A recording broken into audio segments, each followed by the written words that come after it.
ತೋರಿಸಿದ, ಆನಂದವ ಬಾಳಲಿ ಕರುಣಿಸಿದ ಅಪ್ಪಾಜಿ, ನಮ್ಮ ಅಪ್ಪಾಜಿ. ಭ್ರಮೆಯಲ್ಲಿ ಸಂಸಾರದ ಸಿರಿಯಲ್ಲಿ ಜೀವನ, ಭ್ರಮೆಯಲ್ಲಿ ಸಂಸಾರದ ಸಿರಿಯಲ್ಲಿ ಇರುವ ಸಾಮಾನ್ಯ ಜನರ, ಇರುವ ಸಾಮಾನ್ಯ ಜನರ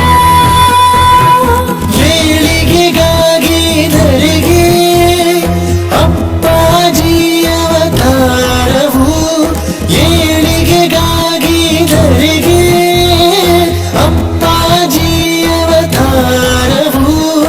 ಅಪ್ಪಾಜಿ ನುಡಿಗಳೇ ಜೀವಕ್ಕೆ ಕಾವಲು, ಎಂದೆಂದಿಗೂ ಧನ್ಯರೇ ನಾವು.